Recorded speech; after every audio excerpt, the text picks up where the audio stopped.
Sehat insya Allah hari ini? Baik. Siap semangat jalani puasa ya? Baik. Saya mau bertanya sebentar. Ini tiap tahun kita dengar Ramadan, Ramadan, Ramadan. Apa artinya Ramadan? Puasa. Apa artinya puasa? Ramadan. Baik, ini yang dikhawatirkan. Jangan-jangan tiap tahun kita dengar Ramadan, tapi kita tidak kenal dengan nama itu. Maka bagian pertama ini, kita akan coba belajar apa yang disebut dengan Ramadan, apa rahasia di balik nama ini, sehingga saat mendengar nama itu, yang terngiang di benak kita bukan sekedar puasa, tapi rahasia-rahasia yang dijanjikan oleh Allah dan Rasulnya. Baik, kita mulai dengan pembahasan arti dari kata Ramadan yang disampaikan lewat Al-Quran dan hadis-hadis Nabi SAW. Kita mulai dengan Quran surah kedua Al-Baqarah, mirsa dimanapun Anda berada, ayat 185. Puasa yang kita tunaikan saat ini, waktunya disebut oleh Allah, namanya dengan Ramadan. Syahrul Ramadan alladzi unzila fihi al-Quran. Kata Allah, hei orang-orang beriman, tunaikan puasa itu di bulan Ramadan. Nah, ketika disebutkan bulan Ramadan ini, maka para pakar bahasa Arab menggali maknanya. Kata para pakar, kata Ramadan ini asalnya bermula dari kata Ramadhan ditambah alif dan nun di ujungnya. Ramadhan secara bahasa artinya panas yang terik membakar.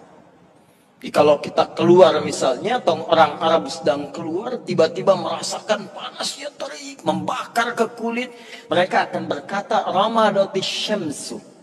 Matahari teriknya panas luar biasa. Tapi kalau teriknya bertambah lagi, sampai menghanguskan benda-benda sekitarannya. Ada kertas, hangus, habis. Tak tersisa bahkan debunya. Ada benda lain, habis, hangus. Maka dalam bahasa Arab, rubah kalimat Ramadan dalam bentuk superlatif, sighah mubalaghah. Maka rumusnya tambahkan alif dan nun di ujungnya. Dari Ramadan menjadi Ramadan. Secara bahasa berarti panas yang sangat terik membakar sampai-sampai menghanguskan semua benda di sekitarnya, tak bersisa. Bahkan debunya pun tak nampak. Nah, kenapa bulan saat kita puasa ini dinamakan dengan Ramadan? Kata para pakar bahasa, pakar hadis, pakar Al-Quran, meneliti ayat dan hadis-hadis Nabi menyimpulkan bahwa diberi nama dengan Ramadan seakan-akan Allah memberikan pesan kepada kita bahwa khusus di bulan ini Allah akan membakar, menghanguskan semua dosa yang pernah kita kerjakan dari mulai balik sampai tiba kita di waktu ini.